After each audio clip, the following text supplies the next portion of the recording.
Leviticus 26. I am the Lord your God. So don't make or worship any sort of idols or images. Respect the Sabbath and honor the place where I am worshipped, because I am the Lord.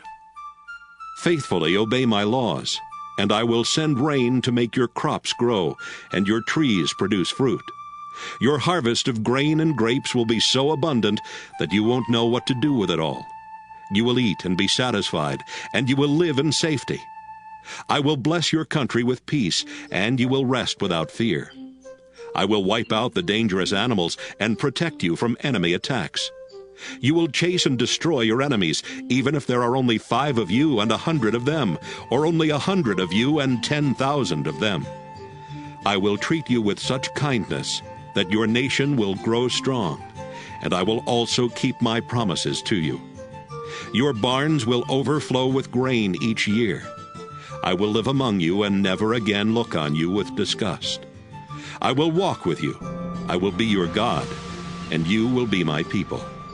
I am the Lord your God, and I rescued you from Egypt so that you would never again be slaves. I have set you free. Now walk with your heads held high. If you disobey me and my laws, and if you break our agreement, I will punish you terribly, and you will be ruined. You will be struck with incurable diseases and with fever that leads to blindness and depression. Your enemies will eat the crops you plant, and I will turn from you and let you be destroyed by your attackers. You will even run at the very rumor of attack. Then if you still refuse to obey me, I will punish you 7 times for each of your sins, until your pride is completely crushed. I will hold back the rain, so the sky above you will be like iron, and the ground beneath your feet will be like copper. All of your hard work will be for nothing, and there will be no harvest of grain or fruit. If you keep rebelling against me, I'll punish you 7 times worse, just as your sins deserve. I'll send wild animals to attack you, and they will gobble down your children and livestock. So few of you will be left that your roads will be deserted.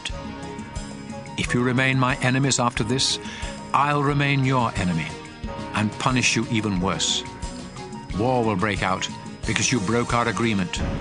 And if you escape to your walled cities, I'll punish you with horrible diseases, and you will be captured by your enemies.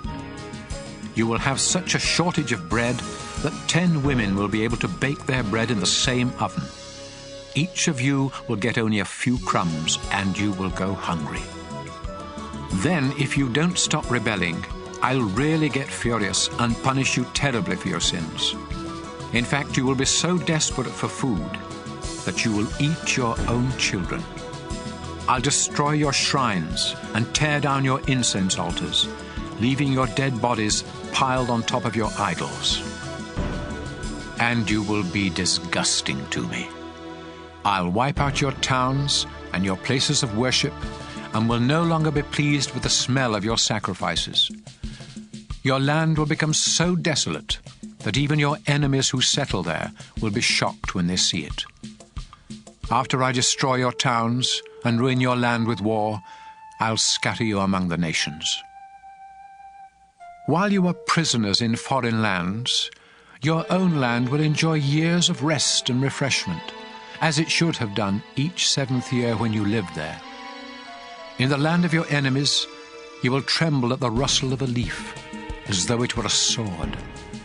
And you will become so weak that you will stumble and fall over each other, even when no one is chasing you.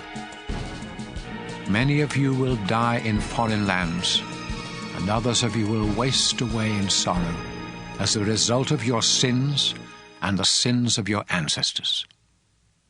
Then, suppose you realize that I turned against you and brought you to the land of your enemies because both you and your ancestors had stubbornly sinned against me.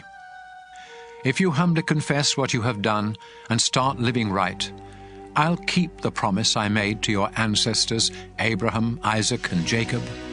I will bless your land and let it rest during the time that you are in a foreign country, paying for your rebellion against me and my laws.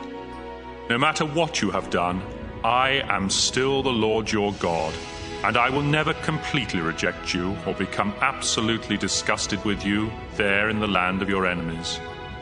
While nations watched, I rescued your ancestors from Egypt, so that I would be their God. Yes, I am your Lord, and I will never forget our agreement. Moses was on Mount Sinai when the Lord gave him these laws and teachings for the people of Israel.